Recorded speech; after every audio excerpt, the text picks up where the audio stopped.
Welcome to Two Idiots and a Dog, Idiots Unleashed. Grim, what are you doing this week?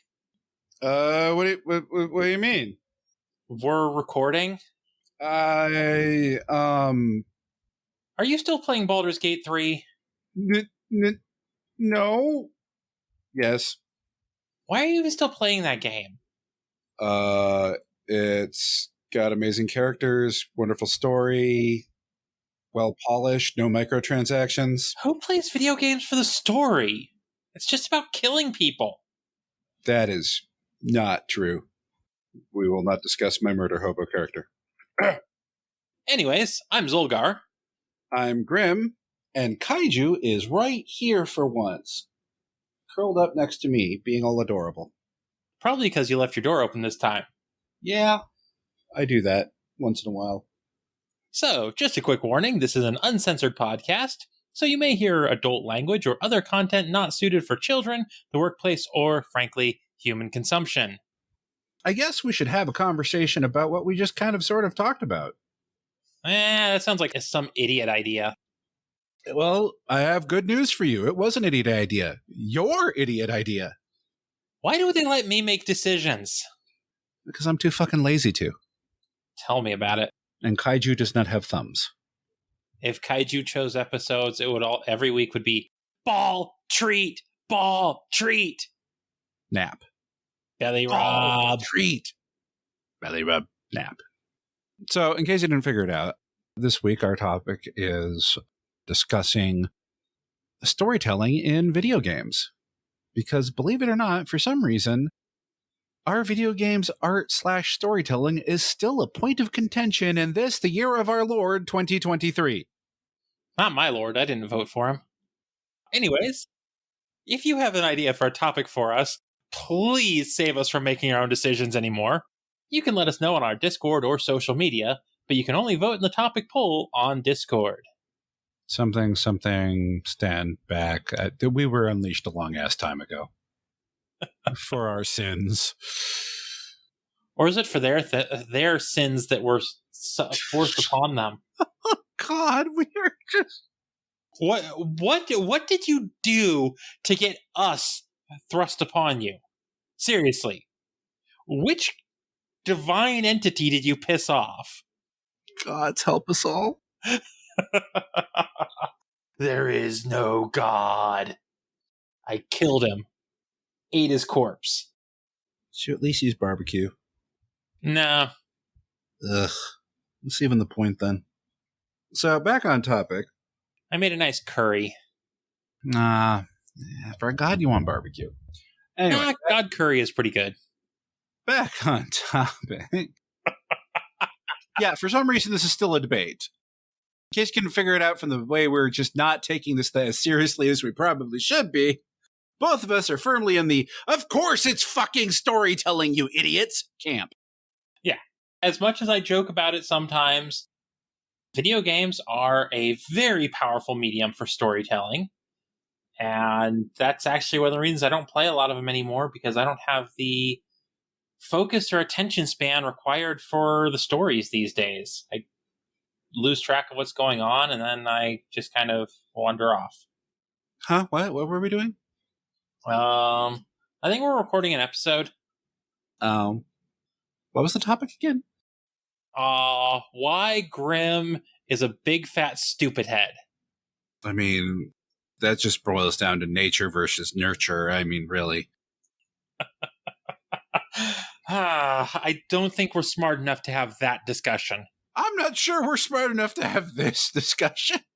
At least not tonight. In case you're wondering, no, neither of us has been drinking. We're just very tired. So, video games as storytelling. Yeah, okay, we've had some stinkers. Don't get me wrong. Well, and let's roll back for a second here. Part of the reason there is still so much of a debate as to whether or not video games are art or are storytelling, especially in terms of storytelling, is a lot of older games either had no story at all, or the story was basically here is a small chunk of story, and then, you're just running through levels killing things. Your story was the little booklet that came with it, and it was like 2 of pages in that little booklet that was just like, this is Bob. Bob is your hero. This is Penny. Penny was kidnapped by the bad guy. Go get her back. Yeah, pretty much. The original Sonic the Hedgehog games did not have much of a story. Even more so, you go back even further than that, games like Pac-Man. What's a story? That said, one of these days we need to do an episode that does a really in-depth deep dive into the lore regarding Pong, because it's really quite fascinating when you juxtapose. I will hurt you. But also, we still to this day see a lot of games released that don't necessarily have much story to them. And that's fine. Sometimes you just want to click button and go. Yeah. First of all, you got all the sports games, and, the story in that is, hey, look at this. You're playing sports ball. Yay, sports ball. And then same with most of the racing games. Story is, hey, look at this. You're racing. Yay, racing. I mean, it used to be Call of Duty had a decent story way back, and it had characters you gave a shit about, and not really anymore. Like now it's, hey, yay, you're in a big battle zone with a whole bunch of other people, and you're killing people. Yay, killing people. Yeah, I mean, like, there's the ones that even bother to have a single-player campaign, there's some story there, but it's not good. Certainly not on par with, like, Modern Warfare 1 and Modern Warfare 2. Yeah. Many modern games don't have a lot of story, but there are a lot of modern games that do really have good, strong stories. I mean, you look at the Mass Effect series. I realize that's not exactly modern, but... Okay. Mass Effect. Dragon Age, yes. Dragon Age has its faults, but it's still got story, characterizations, etc. The entire Elder Scrolls series. The entire Elder Scrolls series, yeah, some of those plots are like, really? But there's still story there. There's a world. There's characterizations. And those are a game where there is so much side story, so much lore and information you can get that has nothing to do with the fact that, oh, you're somebody who eats dragons' souls and is trying to kill dragons to save the world or some shit. Yeah, I mean, Skyrim had multiple major stories contained within it. I mean, look at all the DLC stories. They were all self-contained stories that still kind of sort of built off of the main story, but they were still their own contained stories. And one can argue about paid DLC and story and everything, but it's still adding story to the game. Yeah, and honestly, I don't have a problem with paid DLC adding story. As long as it is adding story and not like, okay, now you have to pay to finish the story. Yeah, I hate when games are like, the true ending is in this DLC. Looking at you, Dragon Age. Because when you're talking about paid DLC that adds more story, like, say, Skyrim or Fallout 4 or things like that, that's really no different than the old expansions, like StarCraft having Brood War and things like that, where it's an expansion that you don't have to go buy a physical disc, because what's a physical disc? Admittedly, that type of DLC is becoming rare, and I think the opposite should be true. We should be seeing more of that. Like, if you're going to release DLC for something, give us something. Not just, here's 3 armors and a box of Lucky Charms or whatever. Yeah. That's a digital box of Lucky Charms, by the way. You don't actually get a box of Lucky Charms to, like, eat. It's just digital Lucky Charms. So basically nothing. Yeah, and I mean, don't get me wrong. I am happy to occasionally pay for a really cool skin in a video game I like. But if I am buying a $60, $70, probably pretty soon $80 AAA title, I don't want to immediately be beset with, oh, hey, you want to look cool? Here, give us another $20. Yeah, give us $20 for an armor set for one character class in our game. I mean, I'll drop $20 on a cool armor set in Path of Exile, but... Looking at you, Diablo 4. Anyways, But that's another episode entirely. Storytelling in video games used to be just goofy, just absolutely just like pants on head goofy. But that's because they weren't taken very seriously for a long time, even by the people that made them. And I don't mean that they weren't made with love. I mean, they were like, we're making a silly game. we're making kids stuff. Basically. It took a while for the medium to grow, evolve, and mature. And with that came a desire for more detailed and in-depth stories, more detailed and in-depth characters, actual world building and lore. And this is an important distinction. Lore and storytelling are two different things. Lore builds your world out, gives you your characters, gives you your context for the story that takes place in that world. Some of these games, some of these franchises, have story and lore that is rich and detailed and has been built upon over decades. Honestly, all the issues we have with Activision Blizzard aside, the Diablo franchise. Honestly, until this latest installment, the story was one of the things that kept me coming back. Yeah, it has a story, and I mean, dear God, the amount of lore that is baked into that. Even the original, which there wasn't much story in the original. No. But then they took 2 and 3 and built on it. Yeah, and they built so much lore for the world of Sanctuary. I mean, 2 turned the protagonist of 1 into the antagonist. 3 named them and built on it. Like, that's just... It was good. And then 4, I guess they just forgot their own lore or didn't care or whatever. The fact of the matter is, I'm starting to think everybody who actually could write has left Blizzard by this point. Because we're seeing it across all of their properties now that the writing is just not good anymore. Which is unfortunate because, like I said, they did have some really good stuff going on for a very long time. Unfortunately, when a long-standing franchise like that goes downhill like that, all it does is hurt the medium. Because a lot of the detractors will look at that and go, well, look at this latest installment. It's crap. And we all have to be like, well, it's not actually just limited to these franchises. There's lots of franchises that, yeah. So We see that in all media. I mean, how many people, if you're talking about comic books, will go, oh, well, all comic books do is they recycle the same storyline over and over again. Nobody ever stays dead, blah, blah, blah, because their entire exposure to comic books is Marvel and DC. Or how many people bitch and moan about modern movies?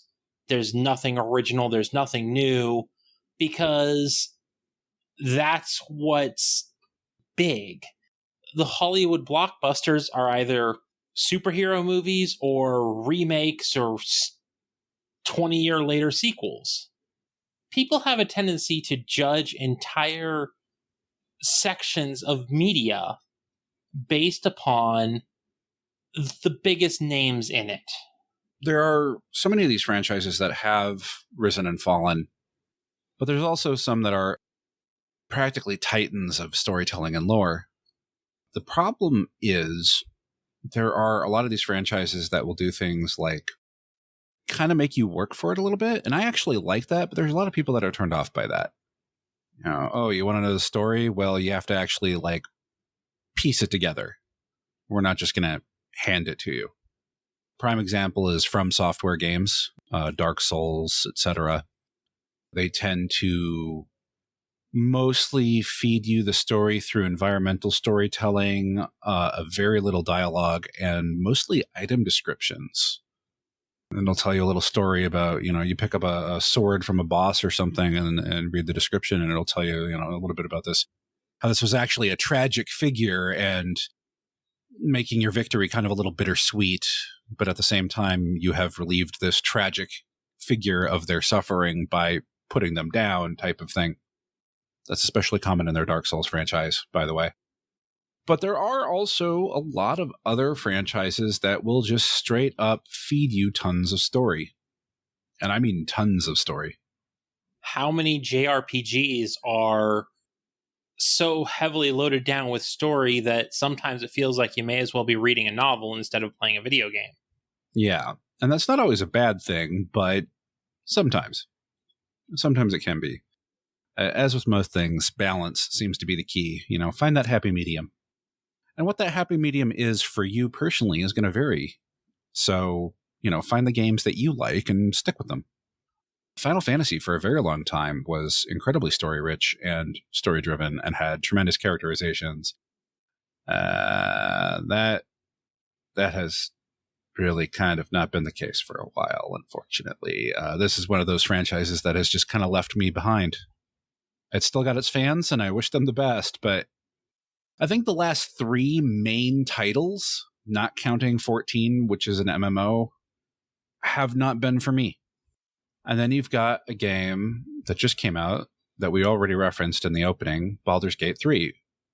Traditional Western RPG, inventory management, characters management, dialogue trees, the works, right?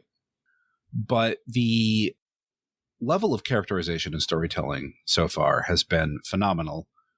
Phenomenal enough that I keep making new characters to go back and try other stuff instead of actually finishing the story once through. I should pick it up eventually. You should, although I have no idea when you'd play it. I like stories. I myself am a storyteller. I do writing that hopefully one day I'll get something in a state where I could put it out there. I GM tabletop RPGs. That's communal storytelling.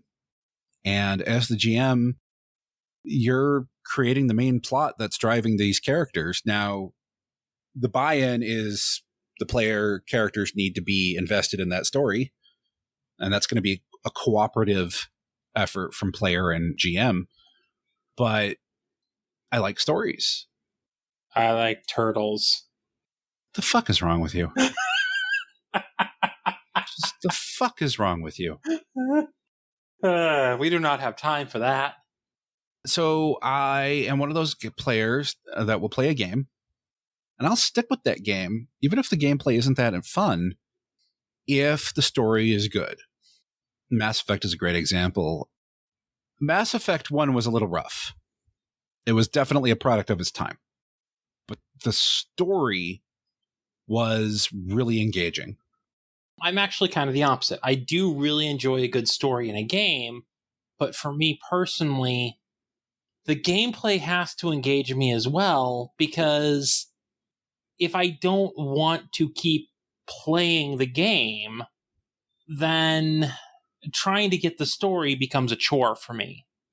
Again, balance. And what that balance is going to vary from person to person. I mean, just a classic example is JRPGs. The stories in a lot of JRPGs are just bonkers. I mean, you'll go from all right, lad, I need you to go fetch milk from town to we're killing God in one game. That is a journey.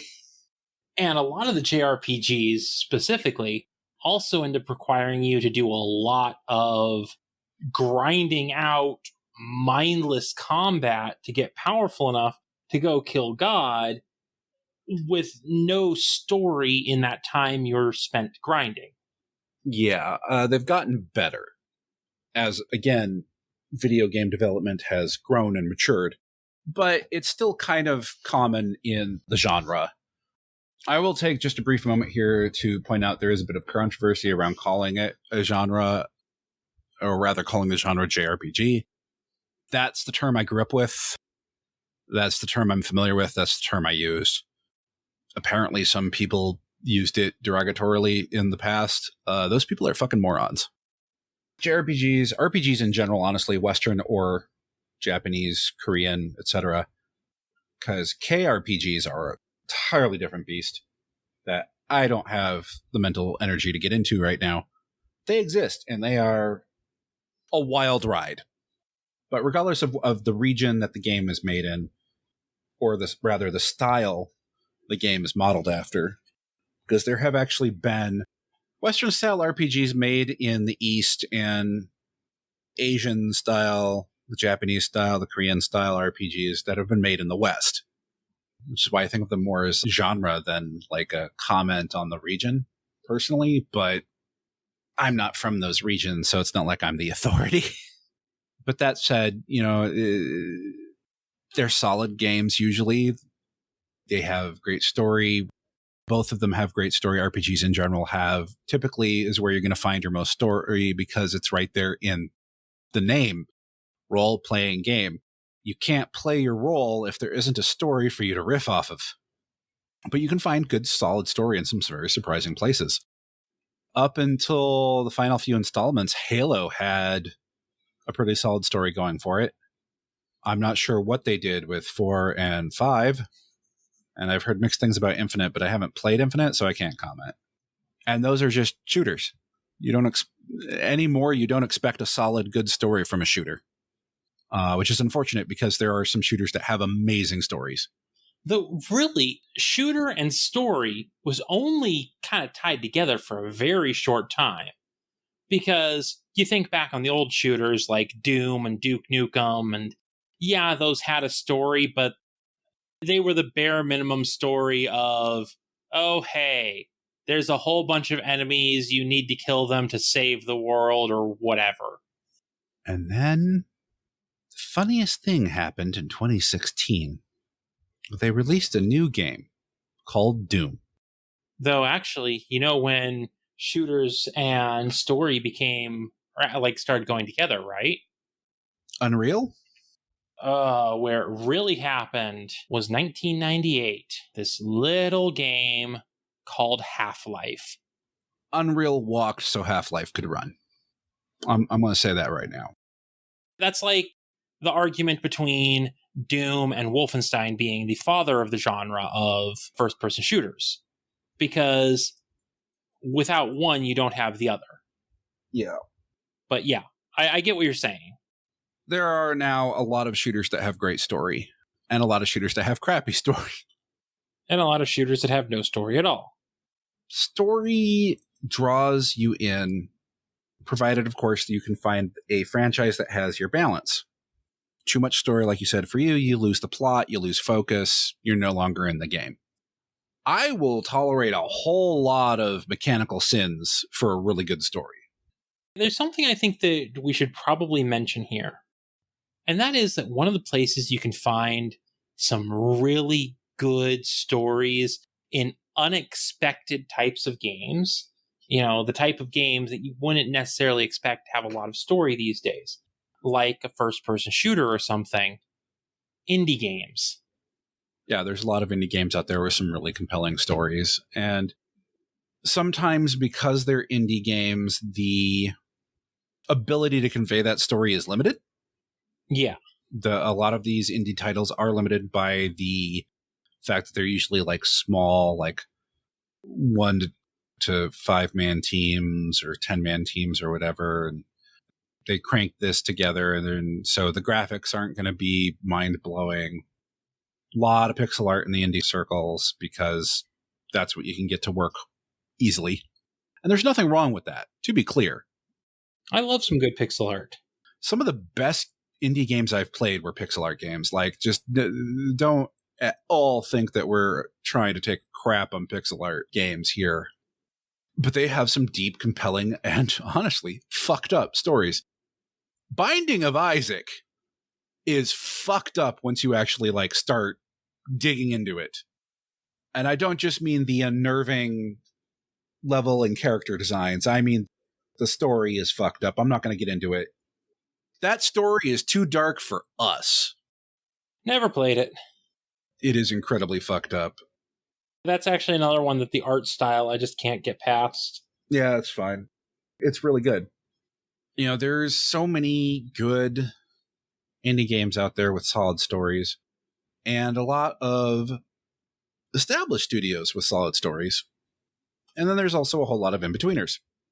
You want to know what, for me, is the ultimate proof in the pudding, so to speak, of video games as a medium for storytelling. What was that? The visual novel genre. Now, there is a certain argument as to whether or not a visual novel qualifies as a game. To that argument, I say, fuck off. Yes, they're games. Minimal gameplay does not preclude it from being a game. Here's a fun little fact. Under certain definitions, it's actually arguable that MMORPGs aren't actually games. But that's an entirely different argument. I mean, yeah. I mean, honestly, any more than just an engine for microtransactions. Oop, did I say that out loud? Now, a good visual novel, even though I just said that I'm not somebody who will often play a game that doesn't have great gameplay if it's got a good story, I will occasionally get into a good visual novel. Very occasionally, because most of them don't actually grab my interest. But yeah, a visual novel can be an amazing venue for storytelling because it's... how do I put it? There are some visual novels that they do tell a really compelling story, and yeah, they oftentimes have little to no what you would consider gameplay. You know, there are a lot that are limited puzzle games.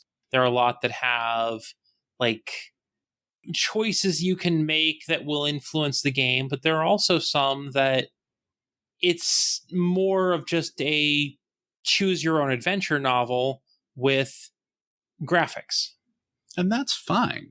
Oh yeah, I'm not saying that's a bad thing. I'm just, it's like there's a wide range in the visual novel genre.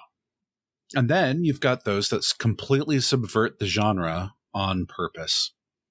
Doki Doki Literature Club. I know nothing of it. It, on the surface, looks like your standard dating sim visual novel, and then it blindsides you out of left field with some of the most fucked up shit you'd never imagine. It's actually really creative and cool. Good story in gaming is not only possible, there are a lot of games that have built their empire on it. Again, RPGs in general, like you can't play a role in the game if there's no story to have a role in, That doesn't mean you can't have RPGs with almost no story. I've seen it. But traditionally speaking, the genre has had more story for players to riff off of and enjoy and immerse themselves in. This lingering doubt as to the validity of storytelling in video games, I'm not sure where it keeps coming from, because I swear we've had this argument at least, once every decade since the 90s? Well, I am sure you roll back like 80 years ago, maybe pushing 90, and there were probably people trying to argue whether or not movies were art. Yeah, probably. I think I might have something here, and maybe this is just my exhausted, tired, idiot brain misfiring. Probably is. So, art, at its core, is about expression and the evoking of emotion. Feeding the soul, whether it's the artist's soul or the person viewing the art. Or both. Or both. ¿Por qué no los dos? If you are consuming a piece of media, and it doesn't matter what kind of media, but since this is the theme of the episode, we'll focus on video games. So if you're playing a video game, and that video game evokes an emotional response from you that was on purpose, that's kind of a important caveat with video games. Yeah, if the emotion it evokes is rage because the game's mechanics are bullshit, I don't think that's intentional usually. Unless it's a FromSoft game. It's less rage and more just soul-crushing despair.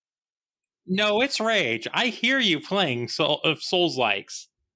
Yeah, well, your face. There are reasons I don't play Souls-likes. Because you little bitch. Real quick, that is 110% a joke. Genres are not for everyone. Game styles are not for everyone. Play the games you enjoy. Fuck the haters. But don't actually fuck them. Because they don't deserve it. Love yourself. So if you're playing a video game and it evokes an emotional response that is very clearly a deliberate part of the video game experience you are playing, congratulations, it's art. That's it. That's all it takes. And especially when you're talking, the story evokes that emotional response. Because if the gameplay evokes an emotional response, then it's probably frustration or anger or rage or joy at the fact that you finally beat that fucking boss you've been trying to beat for 6 weeks. But when it comes from the story, that's a different matter. To be fair, sometimes the story can make those game mechanics evoke those responses. There have been plenty of games that have kind of pulled a fast one on you where you find out that the mechanic you've been using for the entire game has actually been fucking you or other people over this whole time, inverting and subverting everything that you have done up until that revelation. But the story is what provides that context and is what's really going to cause that emotional reaction once the reveal happens. Now, some of the times those twists are dumb. Looking at you, Final Fantasy VIII. Yeah, no, it turns out the super powerful thing we use for our magic causes long-term memory loss? And we were all childhood friends. Wait, what? I still hate that game. See, I love the game up until that point. It's my favorite Final Fantasy until that point. Because up until then, the story is great. They just hired new writers or what for the second half? Between that and the fact that that Final Fantasy game is the Final Fantasy game that punishes you for playing it like a Final Fantasy game. This is true. Without telling you that, by the way. That, by the way, is, in my opinion, one of the biggest sins a video game can commit. Especially if it's part of an established franchise, but even if it's from an established genre, if it will actively punish you for playing the game the way you expect you should play the game from prior experience, there is something wrong with that game. I mean, that's one of the reasons why I struggle so much with Sekiro. It was deliberately designed to fuck with Souls-like players. And it is one thing if they say that up front. If, they do something to make it very clear from the get-go that this is not played that way. If Final Fantasy VIII from the very beginning had done something to say, maybe don't grind for lots of levels, then yeah, I could maybe give it a pass. On the flip side, there's Undertale, which at no point tells you can actually play the entire game without killing a single enemy. And so almost everybody, the first playthrough, whether they want to or not, they kill their way through at least the first part of the game until they realize, oh, hey, wait a minute, I can do other stuff. And then it pulls the second rug out from under you where it reveals that there are some characters that will remember what you did even if you load a previous save or start over. Which is honestly a little bit fucked up. Yeah, but that was the point. Yeah. Toby Fox made that game to fuck with us, and it worked. But that reveal and stuff that happens very early in the game, like right past what I would call the tutorial. And also the game hints very early on that there are fucked up undertones to the whole game. One of your earliest interactions is another bait and switch where they're just like, oh yeah, no, I'm your friend. I'm here to help you. Sucker. Only the strong survive down here. Type of thing, But again, it's those story elements that create context for everything. I mean, for example, if you play through a game like that, where there are characters that can remember previous save states, even though the game world has been reverted, and you kill a character, if the story doesn't exist to make you care, you're not going to care that you killed that character. You're not going to care that you killed that character enough to reload an earlier save. And you're definitely not going to care that, oh no, there are some characters that remember that you fucking murdered her. The story creates those links. The story is what engages you with those characters and characterizations and makes you care enough to revert the save and then actually feel something when other characters mention what you did and the game reveals things like, yeah, no, we remember what you did in a past save file. Ultimately, storytelling in video games is, I mean, if this was a court of law, we'd have a stack of evidence to the ceiling by this point.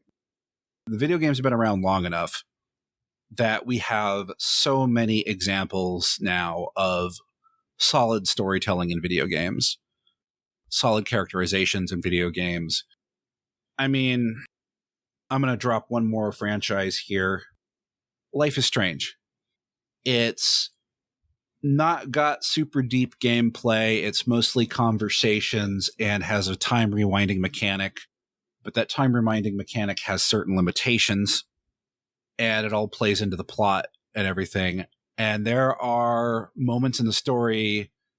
The end of one of the episodes of the original Life is Strange hit me so hard that I literally made incoherent noises and like slightly pawed at my monitor because what just happened? I want to know. Never played it. Yeah, I don't think you would enjoy it, honestly. I was surprised that I enjoyed it.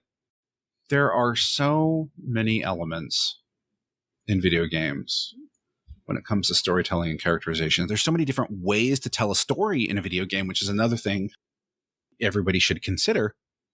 I've already mentioned some of them. There's the subtle, quiet storytelling, environmental storytelling, item descriptions, the FromSoft method. There's straight up feeding you the story up front. There's kind of the amalgamation where you get the story up front, but it turns out you're not getting the whole story unless you start digging. And there's so many different delivery methods within that get you wrapped up in the story. So I guess what I'm just trying to rambly say here, with varying levels of coherence. What's coherence? Wouldn't know. Never heard of her. Storytelling in video games should not be a debate. At this point, I think it's fairly definitive. Academic, even. Video games are a great medium for telling a story because they are interactive and can immerse you in that story. But by that same token, not all games need to have that deep, rich story. That's the thing with video games versus other forms of entertainment media. With a movie. If you go to a movie and there's no story in the movie, you can kind of still have a good time. Brain candy movies exist. But even the brain candy movies, they need at least some story. I cannot think of a movie that doesn't suck that does not have at least a little bit of a story. Yeah. If your book doesn't tell you a story, it's either nonfiction or a bad book. And even a lot of nonfiction tells a story. I mean, a history textbook is literally the story of our planet. Yeah. And honestly, the best way to convey history is with an engaging story. That's why World War II is so popular. I mean, it's one of the few relatively clear-cut moments in history where we can form the narrative, good versus evil, ha-ha, even though that is absolutely not what actually happened. That's a whole other thing, honestly. And some of the best music out there tells a story. I mean, I'm not a big fan of country music, but the few country songs I enjoy are ones that tell stories. One of the ones that still sticks with me is the Dixie Chicks' Goodbye Earl. There are lots of songs that do tell really good stories. Speaking of World War II, look at Sabaton. Yep, exactly. And speaking to the point that the best way to teach history is with an engaging story, I've learned more about World War II from Sabaton than any other source. Well, not directly from Sabaton, but from hearing their song and then looking up what it was about. Yeah, for me, it was Medal of Honor, Call of Duty, and when we're talking the old school Call of Duty and Medal of Honor games. Back when there was a new World War II shooter out like every week. Remember those days? A lot of what I learned was sparked by playing those games, and then I went and would actually look up stuff and just be like, oh, wow, okay, so this was factual and this was made up for the game. And wait, that weapon actually existed? What? Why? Don't forget, of course, that the Civilization franchise teaches us some very important pieces of history, like the fact that Gandhi was a warmonger. Obsessed with splitting the atom. Nuclear domination. Games are an engaging and immersive way to tell these stories, which makes them ripe for a genre, medium, what have you, to tell these stories in the first place, because it puts you there. It engages with you. You are actively participating in the story. It's kind of like doing an impromptu little play in history class or English class or whatever, where you're all reading off the different characters' lines, only it's optional and thus more rewarding. That actually does bring up something. I find it odd we don't have more video games meant to teach elements of history than we do. Yeah, they exist, but they're not as common. One I used to play all the time was the Journeyman Project. Mm-hmm. Journeyman Project Turbo is the one that I played. Yeah, I remember that. That game was weird, but it did have historical elements in it. The entire Common San Diego franchise. Yeah, which was meant to teach geography, then later history with the Where in Time is Carmen San Diego. Yep. I mean, even Mario had a history geography game at one point. I think part of it is we had such an influx of educational games for a while there that the whole genre is kind of just like looked down on. And so the big names don't do anything with it anymore, because a lot of people, they think educational games, they think like number crunchers and stuff like that, which when they were around, I mean, we're talking the days of the floppy disk, they were good, but they weren't games by the standard that we have become accustomed. Yeah. But there is one that will never die. Keeps coming back. Again and again. Immortal. Unkillable. What's that one? Oregon Trail. How many fucking versions of that we got now? And there's always new ones. Yep. There's even a tabletop game. That does not surprise me at all. There's even a zombie version. Oregon Trail. Yep. That's a real thing. So I guess, in closing, video games are a fantastic way to tell a story because it drags you in, it immerses you, and it has you participating in that story. And sometimes it's just you controlling existing characters, but my favorite are the ones that let you put your own character into the story. And ultimately, how much story versus gameplay you need is going to come down to you as an individual. Find your balance. Find what makes you happy. And if what makes you happy is running in circles, causing pixels on your screen to explode, then go play Vampire Survivors.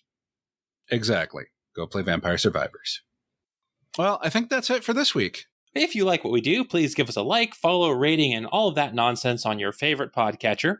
You can also support us on Patreon for special bonus content and episodes a week early, or tip us on Ko-fi. You can find those and our social media platforms and Discord server in the show notes. Also, be sure to give our friends some love. There you are. Graham, what the fuck is wrong with you this time? Nothing, my good sir. You see, it is just, I am now a patron of the arts. Okay, the fuck is he on this time? I have supported a noble artiste in her stalwart pursuits. Surely you wish to do the same, Quite. The fuck are you on about this time? Surely if you enjoy art and support the arts, you will reach out to a creative yourself and support their endeavors. Yes? I heartily recommend Tundra Katie Bean. So, wait, you mean the artist who made our logo? Indeed. Grim, I already know I can support her on Ko-fi and Patreon under the name Tundra Katie Bean. Then my work here is done. I shall now retire for an evening constitutional. Which apparently for him means stagger into bed. Well, I guess he wasn't entirely wrong.